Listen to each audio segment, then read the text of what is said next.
The path home was overrun with weeds and hanging vines.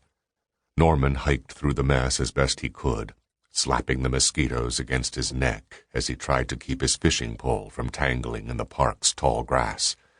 He kept his shoulders hunched, ducking the low branches until he'd plowed his way through the dense overgrowth and back onto a paved street. Though the sun was out now, it had rained for days, and the entire town was covered in a furry coat of moss.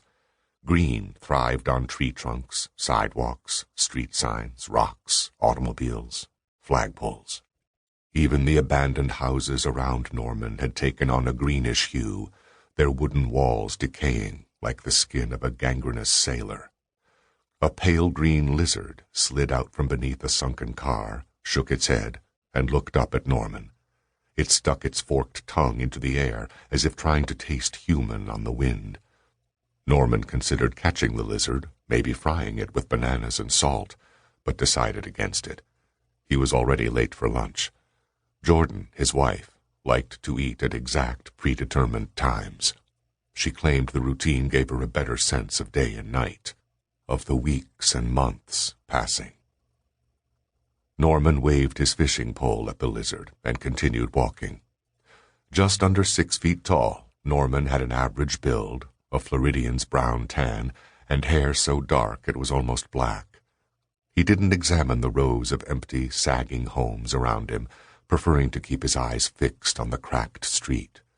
After 5 years, Norman was tired of tracking the town's slow crumble, of noting which roof had collapsed, what fence had fallen over, whose rusted swing set had fallen apart. If people wanted to leave their lives behind, that was their business, not his. He was still only 34. He had his own life to attend to, his own house to guard. Norman turned down another quiet street, weaving around the occasional rusting car. His house was up ahead. Pops, their sole remaining neighbor in a town that had once had a population of over 4,000, sat on his front porch, muttering as he tinkered with a corroded electric generator. A bald, strong old man with grease-stained fingernails, Pops wore dark sunglasses and the faded denim overalls of an auto mechanic. He glanced up as Norman's shadow fell across his porch and sat back from the generator. He wiped sweat off his forehead with the back of one large hand and nodded. "Afternoon, Norman." "Afternoon, Pops. Fix anything today?" Pops pushed his wraparound glasses up his nose and smacked his thick lips. "If I can get it running again, this old generator might be useful. We could always use a few more around here." "No kidding. Well, good luck." Long, wet grass squelched beneath Norman as he walked across his lawn. He took off his muddy boots, set his fishing pole down on the porch, and went inside. The living room was dim, its curtains drawn. This was unusual. Jordan loved a bright house and always woke a little after dawn. The curtains should have been open for hours already, allowing sunlight to pour into their living room and feed his wife's thriving collection of potted plants. "Jordan?" Norman slid across the hardwood floor in his socks. He sniffed the air for a scent of lunch, but caught nothing. The kitchen was dark. Norman opened the back door and peeked into the yard, scanning their vegetable garden for his wife. Not there either. He headed upstairs. The stairway, hallway, and bathroom were all dark. He turned the knob of their bedroom door and entered the perfumed silence of their room. Here, darkness had settled over everything like dust, piling up on their dressers, their nightstands, in each corner of the room. Norman drew open the curtains to let the sunlight in. A lumpy shade in the center of their queen bed, hidden by a white comforter. "Morning, hon," Norman said. "It's a beautiful day out there. Blue skies, but not too hot yet. We should tackle the garden."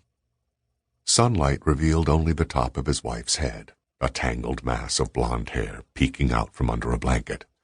The bed creaked under Norman's weight as he pounced. "Time to get up, sleepy." Norman felt through the blanket, found a shoulder, and gave it a shake. His wife didn't move at the encouragement. Come on, sweetheart. We'll make some lunch. Jordan failed to respond to more shaking, so Norman pulled the blanket back.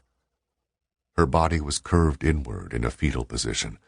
Her pajama tank top was bunched between her breasts, and as Norman watched her chest, he felt a chill spread through him. She wasn't breathing. Honey? Norman put 2 fingers to her throat. No pulse, and her skin was clammy. On their nightstand, an empty bottle of sleeping pills was tipped over on its side. A moan slid out from the back of Norman's throat. He took off all his clothes. He climbed back into the bed and wrapped himself around his wife's body. He made sure the blankets covered her feet, which were always cold, and nuzzled the back of her neck with his nose. He exhaled batches of hot air, filling the room with as much warmth as he could.